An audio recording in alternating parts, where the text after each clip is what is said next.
Okay, let's continue our journey through Module 6 and our exercise file Ex6-2. This video is going to review steps 5 and 6, located on page 148. So in step 5a, inspect a workbook and remove any properties, personal data, and header and footer information. So what it's talking about with properties, let's check that out. That's going to be under the File tab. And we can see under the File tab we have this option here that says Inspect Workbook, and it's a button next to it that says Check for Issues. I highly advise becoming familiar with this because it can help not only with personal data but also help you see if there's going to be any compatibility issues in sending this Excel file that was designed in version 2016 to somebody who has version 2010 or 2003, for heaven's sake. So let's go ahead and click on Inspect Document. And we get kind of a heads up before you use the document inspector. Make sure you've saved your changes, and we did in the last step. Because the document inspector might remove data that cannot be restored. Do you want to save your file now? Yeah, sure, I'll go ahead and do it again. Okay, so here's the document inspector. All these check boxes are all the items that it's going to look at and see if it finds any information that you might consider personal data. Custom worksheet properties, hidden names.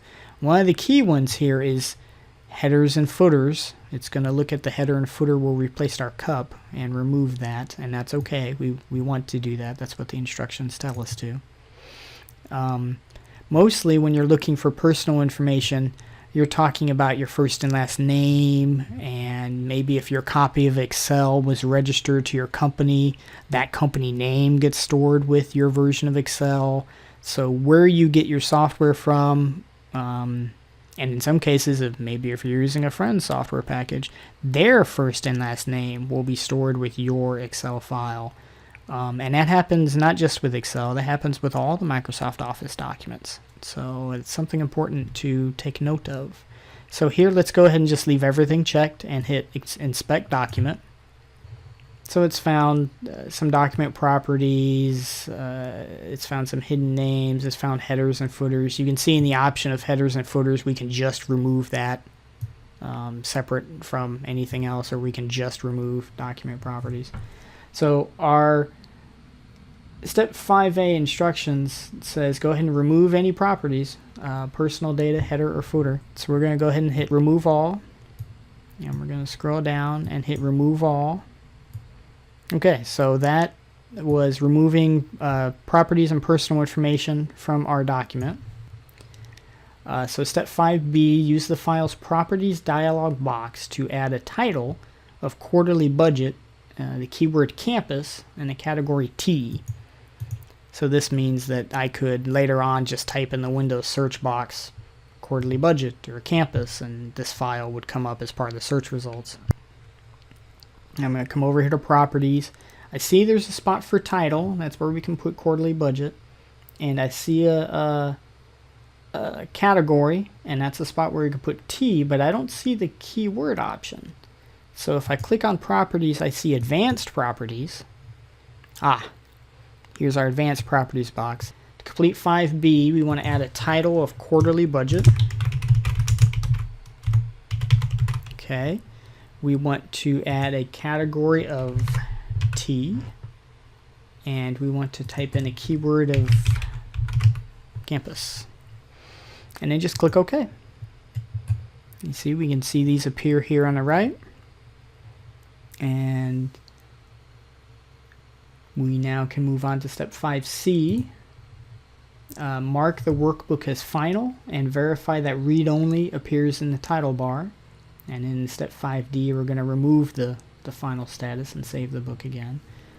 So to mark this workbook as final, we go back to the File tab one more time, and we click on this Protect Workbook option, and we see the very first one here says Mark as final, which is designed to let readers know the workbook is final and it's made read-only, meaning they can't edit it. So I'm going to click that. Excel gives us a heads up. It says, hey, this workbook will be marked as final and then saved. I'm just going to click OK. And now it says, hey, this document has been marked as final to indicate that editing is complete and that this is the final version of the document. When a document's marked as final, the status property is set to final, and typing, editing commands, proofreading marks are all turned off. You can recognize that a document is marked as final when the marked as final icon displays in the status bar. So let's go ahead and click OK. And here's the marked as final icon. And you can see I can come down, I can't make any changes, even to the areas that I had previously unlocked.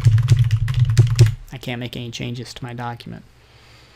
Now to go ahead and unlock it, I'll go back to File menu again, go to Protect Workbook, and I can click on Mark as Final, and that toggles it back off again. And the yellow kind of warning symbol has disappeared. So that was step 5D. Now I'm going to save our workbook. And let's hurry into step 6, where this might be a topic some of you have some experience in, where it comes to inserting hyperlinks.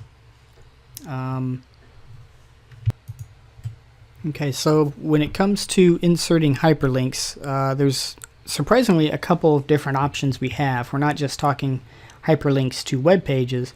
We're talking about links to other places maybe within our spreadsheet, so that scrolls up and down real quick by us just clicking on a link, or even entirely different files stored on our computer. And we're going to look at a couple of examples of that.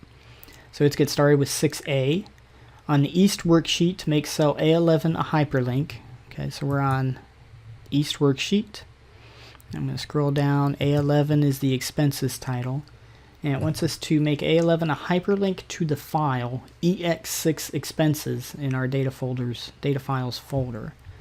Okay, so I want to make this a hyperlink. So what that means is I want to insert a hyperlink. Now that means I can either go to the Insert tab up on the ribbon, or if you've watched any of our videos, you know I prefer the right-click menu quite a bit, and I can scroll all the way down and there's an option that says hyperlink. Okay, and here's our insert hyperlink box, and our instructions say we want a hyperlink to the file Ex6 expenses. Okay, that means we want to look in the location where we've saved our data files, and for me that was my downloads. Okay, and here I see the Ex6 expenses file in my downloads folder. In your case, if you've downloaded the entire data files for our textbook, it'll be in a module 6 folder where the JPEG file in this expense spreadsheet is located.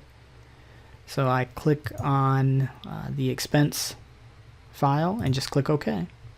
And now you see that the text has kind of changed to a blue color, and now when I hover my mouse over it, it turns into a finger, and I get this screen tip that comes up that tells me what the location of that file was. Okay, so that was step 6A. So 6B wants us to go ahead and test it by clicking on it. So if I test it, there we go. 6B says test the link and verify that sheet 1, which I see down here, of the target file displays expense details, and there's the expense details. Okay, so that worked out. So step 6C, return to the Ex6 workbook. I'm going to go ahead and close this. Edit the hyperlink in cell A11. So I'm going to right click on it, and now down here at the bottom I don't have insert hyperlink, I have edit, open, and remove. I want to choose edit, move that up a little bit, and we want to add a screen tip that reads expense details. So when I look at my screen here, over here on the left we have places that we can link to, then we have places we can look in, and over here on the right I see remove link, bookmark, and screen tip. So we want to click on screen tip, And the text that we want to add has a screen tip is expense details. And this is going to replace that long, convoluted, not very readable address that I showed you as a screen tip just a moment ago. And so I'm going to click OK. Now I know I've got that done right. If I hold my mouse over the link, and there's the screen tip, expense details. So that's verifying that the screen tip appears. So let's move on to step 6D. On the West worksheet, okay, enter the text East Campus Budget in cell A25. So I'm going to scroll down and enter the text East Campus Budget in cell A25. And now in step E, we want to make the text in cell A25 a hyperlink. Okay, so we're going to right click, hyperlink, to cell A1 in the East worksheet. So now we're going to hyperlink to another place inside this same file. So over here in the link to, there's existing file or web page, place in this document. Technically this is a spreadsheet, but we get the point. So we click place in this document. Here are the different sheets that we have in this document, and we want to go to the East sheet. And the cell in the East sheet we want to link to is A1, actually. And A1 is selected there at the top. So we just click OK. And now in the last step, step 6F, we want to test the hyperlink. So if I click on it, I look down here now, it shows us that we've changed over to the East sheet. And we can see that row 1, A1, we've highlighted that entire merged cell there, A1. Okay, so I'm going to click back over on the West sheet, and it says remove the hyperlink in cell A25 of the West worksheet, and remove the text in the cell and save. So now I can right click and say remove hyperlink, but since I also know I'm going to remove the cell, I can just hit the delete key and do both at the same time. Okay, and that does it for steps 5 and 6. If you're watching all of our videos, go ahead and check out our next one to finish up our Unit 2 homework with steps 7 and 8.